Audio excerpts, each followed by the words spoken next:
Sinto muito pelo que eu fiz. Por favor, me perdoe. Ela não roubou um celular, nem um carro, nem dinheiro. Ela roubou um pacote de fraldas e 2 caixas de leite. Por causa de R$ 87, uma mãe de 3 filhos pode perder a liberdade hoje. E o que o juiz Caprio faz nos próximos minutos vai dividir a opinião do país inteiro. Você, que está assistindo, no lugar dele, condenaria ou perdoaria essa mulher? Antes de responder, escuta essa história até o fim, porque quando você souber o que aconteceu na noite em que ela decidiu furtar, talvez você nunca mais olhe para a palavra ladra do mesmo jeito. Caso de hoje: Ana Paula dos Santos, 38 anos, mãe solteira de 3 filhos. Acusação: furto de alimentos e fraldas em um pequeno supermercado de bairro. Valor total: R$ 87,43. Mas o que está em jogo aqui não é esse valor, é a fome de 3 crianças e a capacidade da justiça de enxergar além do papel. De um lado, a lei, fria, escrita, dizendo que furto é crime. Do outro, uma mãe desesperada, dizendo que roubou porque não tinha mais o que colocar no prato dos filhos. E entre esses dois mundos está o juiz Caprio, prestes a tomar uma decisão que pode mudar a vida dessa família para sempre. Só que tem um detalhe que ninguém no tribunal sabe ainda, e quando esse detalhe vier à tona, tudo o que você pensa sobre esse caso pode virar de cabeça para baixo. Quando o nome de Ana Paula é chamado, o silêncio pesa. Ela caminha devagar, cabisbaixa, com os olhos vermelhos de tanto chorar. As mãos tremem, os ombros caídos.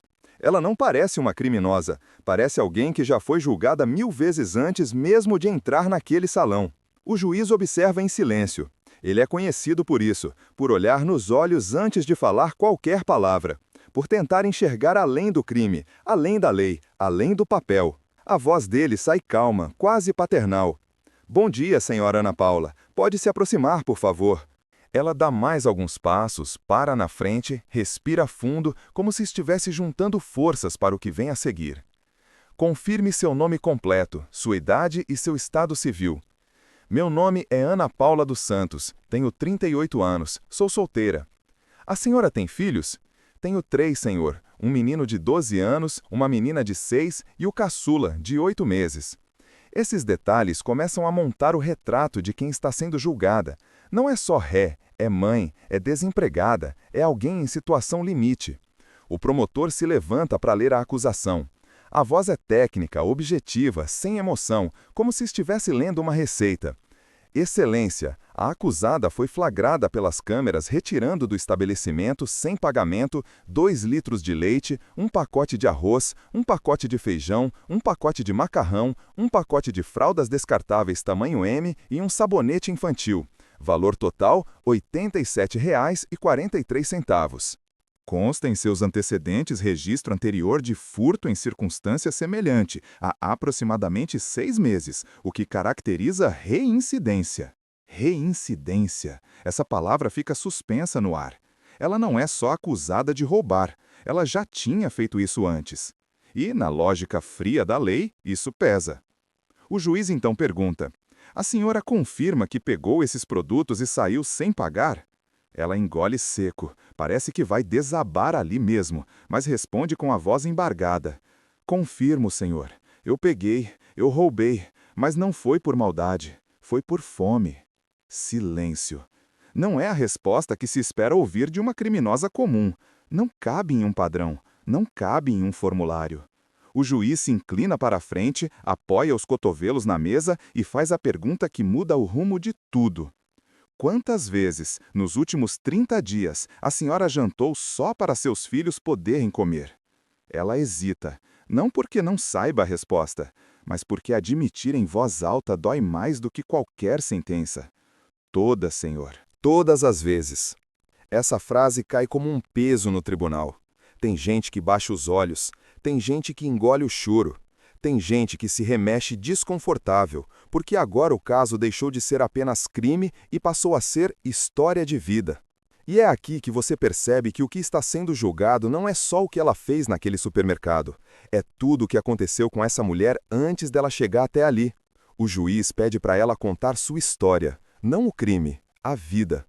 Ana começa dizendo que sempre trabalhou, que aos 14 anos já fazia faxina em casa de família para ajudar a mãe, que nunca teve luxo, mas também nunca tinha passado fome desse jeito, que conseguiu um emprego de auxiliar de limpeza numa empresa terceirizada e ficou lá 4 anos, que o salário pouco, apertado, ainda assim dava para pagar aluguel, comprar comida, manter as crianças na escola. Até que veio a demissão, sem explicação convincente, sem alternativa. Seus serviços não são mais necessários. E pronto. Fim de história, fim da renda, fim da segurança.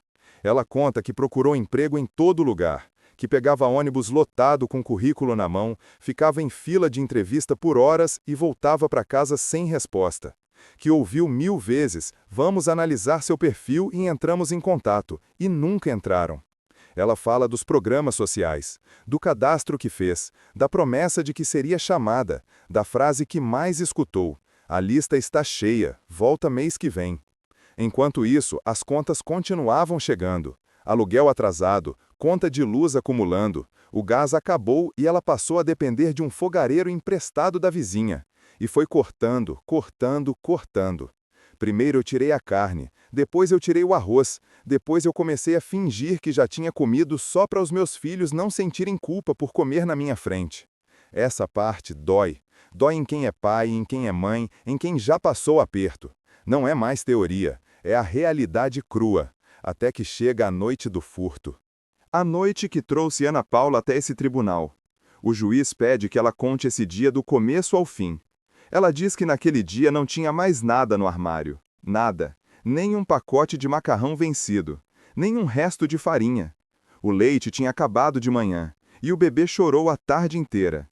Ela misturou água com açúcar para tentar acalmar, mas não funcionou. Os 2 mais velhos perguntaram, mãe, amanhã a gente come o quê? Ela não respondeu, porque não tinha resposta.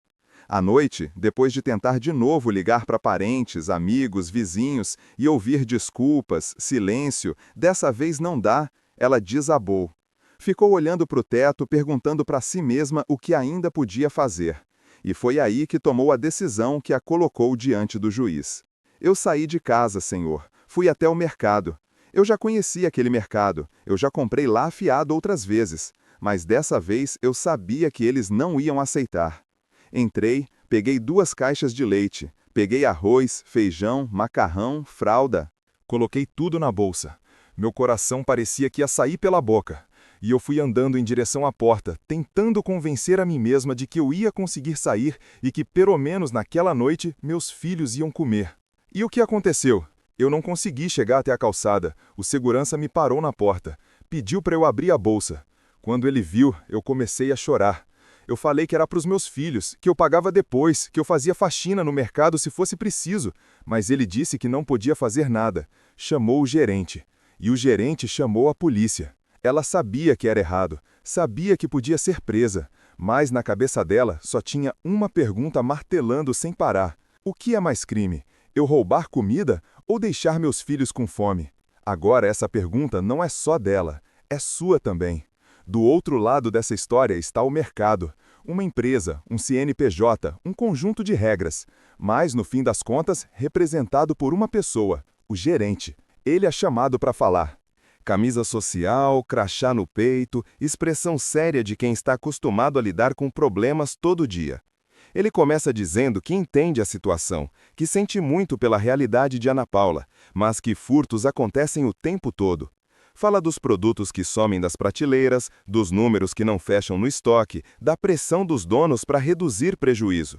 Diz que, se começar a passar a mão na cabeça de um, amanhã tem outro, depois de amanhã tem mais 10, e aí a situação fica insustentável. Não é nada pessoal, ele diz, é protocolo, é regra da empresa, é o que ele é pago para fazer. Ele conta que, naquele dia, quando o segurança chamou, encontrou Ana Paula tremendo, chorando, com a bolsa aberta e os produtos em cima da mesa. Que ouviu ela dizer que era para os filhos, que não tinha o que comer em casa. Mas que, mesmo assim, ligou para a polícia, porque era isso ou levar advertência, suspensão, perder o emprego. É fácil odiar o gerente. Mas, quando ele fala, dá para sentir que, na cabeça dele, também não existe muita escolha. Ele é só mais uma peça de um sistema que joga todo mundo num tabuleiro onde a regra principal é cada um por si. O juiz Caprio escuta tudo em silêncio e, quando o gerente termina, solta uma pergunta simples. Quantas pessoas furtam por fome e quantas furtam por malandragem? O senhor sabe me dizer? O gerente gagueja. Não sabe, nunca parou para pensar nisso. E dessas pessoas que foram pegas, quantas tiveram a vida resolvida depois que a polícia foi chamada? Quantas deixaram de furtar porque foram presas? Quantas encontraram emprego depois de sair da prisão? De novo, silêncio. Não tem resposta pronta. Então, o juiz dispara a pergunta que vira a chave. Quanto a rede de mercados que o senhor representa fatura em um único dia? O gerente tenta escapar, diz que não tem o número exato. Mas o juiz insiste. É mais do que R$ 87? Sim, senhor. É muito mais? É. Então me diga, com toda sinceridade, a prisão dessa mulher por causa de R$ 87 vai salvar o seu negócio ou só vai destruir uma família que já está no chão?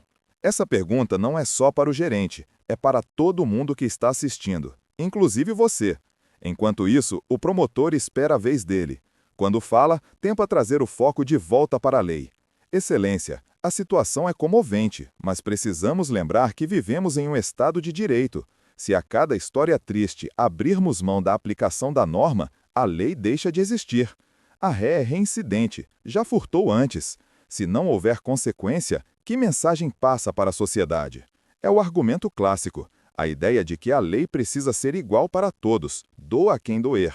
O juiz ouve sem interromper, mas, quando o promotor termina, pergunta: a lei é igual para todos mesmo?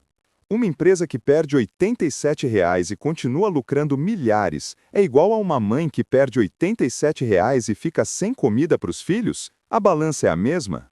Essa é daquelas perguntas que não aparecem em código penal nenhum, mas aparecem na consciência. O defensor de Ana Paula, então, pede a palavra. É ele quem traz o documento que muda tudo, um laudo médico. Papel comum, letras frias, mas um conteúdo que corta como faca. Ele explica que, 3 semanas antes do furto, Ana Paula levou o filho caçula ao posto de saúde. O bebê tinha perdido peso, estava apático, chorava demais, apresentava sinais claros de desnutrição. O médico escreveu: risco nutricional grave, necessidade de alimentação adequada, acompanhamento mensal e suplementação. Enquanto o laudo é lido, o clima pesa. Aquela não é mais a história de uma mãe que inventou uma desculpa. É um caso registrado, documentado, reconhecido por um profissional de saúde. O juiz levanta os olhos do papel e pergunta: a senhora recebeu alguma ajuda depois dessa consulta? Ana Paula responde que não. Diz que ouviu da funcionária do posto que seria encaminhada para a assistência social. Diz que esperou. Diz que ninguém ligou, ninguém bateu a porta, ninguém apareceu. Aqui entra mais um gancho importante. Quantas vezes você já ouviu que o sistema vai resolver e o sistema nunca resolveu nada? O juiz respira fundo e começa a falar agora não só como autoridade, mas como alguém visivelmente tocado. Ele lembra que já existem decisões no Brasil reconhecendo que, em casos de furto famélico, quando alguém furta comida de pequeno valor para saciar a fome imediata, a punição pode ser afastada, porque a vida vem antes do patrimônio. Lembra que o direito foi feito para proteger pessoas e não apenas prateleiras de mercado. Ele olha para Ana Paula e diz: eu não vou fingir que o que a senhora fez não foi errado. Foi. A senhora violou uma regra, cometeu um crime. E isso está claro. Mas existe um crime maior acontecendo aqui. O crime de um Estado que deixa uma mãe chegar a esse ponto. O crime de uma sociedade que vira o rosto para a fome até que a fome bata na porta do tribunal. Essa fala não é só para ela. É para qualquer um que já julgou de longe sem conhecer a história inteira. A partir daqui, o juiz poderia simplesmente bater o martelo e dizer: absolvida. Mas, se fizesse isso, seria só mais um vídeo com um final bonitinho e esquecível. Em vez disso, ele decide transformar aquele momento em uma aula de empatia. Ele pergunta ao gerente se naquele momento, sentado ali, ele ainda quer seguir com a queixa. Se ele, como pessoa e não como cargo, realmente quer ver Ana Paula condenada. O gerente fica dividido. Diz que precisa proteger a empresa. Diz que não pode ir contra as ordens. Mas a voz já não sai com a mesma firmeza. O juiz então se volta para todos e diz: vamos fazer um exercício de imaginação. Se essa mulher fosse sua irmã, sua vizinha, sua amiga de infância, e você soubesse que ela roubou comida para não ver os filhos comendo apenas água com açúcar, você chamaria a polícia ou levaria uma cesta básica? Essa pergunta é um soco. E aí vem mais um hook forte. Talvez a verdadeira pergunta não seja se ela merece ser presa. Talvez a verdadeira pergunta seja: nós, como sociedade, merecemos dormir tranquilos fingindo que isso é normal? O juiz começa a caminhar para a sentença, mas antes de decidir o que vai fazer com Ana Paula, ele decide fazer algo diferente. Não falar só com ela, mas com quem está do lado de fora, que nunca pisou em um tribunal, mas julga casos como esse todos os dias na internet. Ele olha para a câmera como se olhasse diretamente para cada pessoa assistindo e diz: você que está me vendo agora, talvez já tenha apontado o dedo para alguém como a Ana Paula. Talvez já tenha compartilhado uma notícia escrevendo: bandida tem que ficar presa mesmo. Mas eu te desafio, escuta até o final. Pensa em cada frase que essa mulher disse, pensa no laudo do filho dela, e só depois decide se a cadeia é a solução. Depois de falar com todo mundo, o juiz sabe que não dá mais para empurrar esse caso com frases prontas. Ele precisa decidir, e cada palavra agora pesa. Ele começa lembrando que poderia aplicar a lei de forma rígida, poderia olhar apenas para a ficha, ver a reincidência, considerar o valor do furto e seguir o roteiro padrão: condenação, pena, antecedentes sujos, mais uma pessoa marcada para sempre. Seria simples, seria rápido, seria o caminho mais fácil para qualquer juiz que só enxerga papel. Mas ele deixa claro que não foi para isso que se tornou juiz, não foi para apertar carimbo, foi para olhar para pessoas. Ele se vira para Ana Paula e diz algo que ela talvez nunca tenha ouvido de uma autoridade. Antes de qualquer coisa, eu quero que a senhora saiba que eu acredito em você.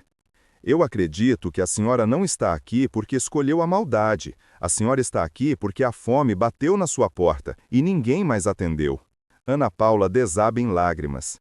Não é comum alguém acreditar nela. O que ela mais escuta na vida são portas se fechando, olhares de desprezo, frases como "se vira, não é problema meu". O juiz continua: dito isso, eu preciso falar sobre responsabilidade.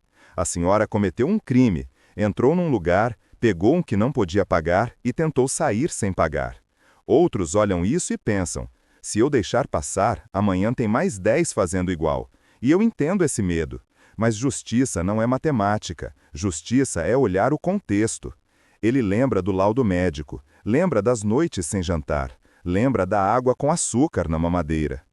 Quando uma mãe chega ao ponto de roubar fraldas e leite, não é porque ela acordou e decidiu virar criminosa, é porque todo o resto falhou. A família falhou, os programas sociais falharam, a comunidade falhou, o Estado falhou. E, se eu simplesmente mandar essa mulher para a cadeia, eu vou estar repetindo o mesmo erro, vou falhar de novo. A essa altura, ninguém respira direito no tribunal. Todo mundo espera a frase final. Ele então declara: eu reconheço que, do ponto de vista formal, há um crime de furto aqui. Mas reconheço também que a senhora agiu em estado de necessidade extrema, movida pela fome dos seus filhos. Reconheço que o valor dos bens é irrisório diante do impacto devastador que uma condenação teria na vida dessa família. Por isso, aplico o princípio da insignificância e afasto a punição penal neste caso. Em outras palavras, ele está perdoando. Mas não é um perdão vazio, é um perdão fundamentado, consciente, pesado. Ana Paula leva um tempo para entender. Quando entende, a perna falha. Ela quase cai. A mão vai à boca. O choro que sai agora é diferente. É choro de quem estava segurando o ar há meses e finalmente conseguiu respirar. Só que o juiz não termina aí. Ele sabe que um despacho na ata não enche a geladeira de ninguém. Ele olha para ela e fala: a senhora está saindo daqui hoje sem condenação criminal, mas eu quero que saia daqui com outra coisa: responsabilidade pela nova chance que está recebendo. Eu não posso prometer emprego, dinheiro ou milagre, mas posso prometer que não vou fingir que o seu problema não existe. E aí vem o movimento que transforma aquele julgamento num marco. Ele se vira para todo mundo que está no salão. Quem aqui, honestamente, acha que o problema dessa mulher se resolve com prisão? Ninguém levanta a mão, nem o gerente, nem o promotor, nem o segurança. Então vamos fazer o seguinte: A partir de agora, este tribunal não vai ser só lugar de condenação, vai ser lugar de solução. Quem aqui pode ajudar, de alguma forma, essa família? Por alguns segundos, ninguém se mexe, até que, lá atrás, uma mão tímida se levanta. É uma senhora que estava ali assistindo outro caso, mas decidiu ficar para esse. Ela diz que participa da pastoral da criança na comunidade e que consegue garantir cesta básica por alguns meses. Outra mão se levanta. Um dono de pequeno comércio diz que precisa de alguém para limpar a loja 2 vezes por semana. Não é muito, mas já é alguma coisa. Outra mão. Um rapaz diz que trabalha em um projeto social e que pode ajudar a agilizar o cadastro dela em programas de assistência. O juiz não força ninguém, mas a corrente já começou. Em poucos minutos se forma uma rede espontânea de ajuda ao redor de alguém que, até meia hora atrás, só era vista como ladra do mercado. Ana Paula tenta agradecer, mas as palavras não saem. Ela está em choque. Não está acostumada com pessoas dizendo "eu te ajudo". Está acostumada com "não é problema meu". O juiz faz questão de olhar para o gerente do mercado mais uma vez. E o senhor ainda deseja manter a queixa mesmo sabendo de tudo que escutou aqui? O gerente baixa os olhos. A voz sai mais baixa do que antes. Excelência, diante de tudo isso, eu retiro o pedido de prosseguimento. A empresa não precisa desse dinheiro. Eu não sabia que a situação era assim. É claro que ele sabia que ela tinha dito que era para os filhos. Mas uma coisa é ouvir isso na porta do mercado, com raiva, pressão e gritaria. Outra coisa é ouvir calmamente a história inteira, com o laudo médico, depoimento e o peso da verdade por trás. O juiz apenas acena com a cabeça. Às vezes, o que falta não é dinheiro, é contexto. Ele olha para a câmera de novo, como se falasse diretamente com quem está vendo o vídeo. Quantas vezes você já julgou alguém sem conhecer o contexto? Quantas manchetes sobre fulano roubou isso, fulano roubou aquilo, você já compartilhou sem nem saber o que tinha por trás? É fácil chamar alguém de bandido quando a gente não sabe o que essa pessoa passou. Essa fala é um convite à reflexão. Em seguida, vem um epílogo emocional, importante para segurar a audiência até o final. Dias depois daquele julgamento, Ana Paula volta ao tribunal, não como ré, mas como visitante. Ela aparece com o caçula no colo, mais gordinho, corado, comendo um biscoito que ganhou de alguém da equipe. Os olhos dela ainda carregam marcas de cansaço, mas agora há algo novo ali, esperança. Ela conta que começou a trabalhar na loja daquele comerciante que levantou a mão.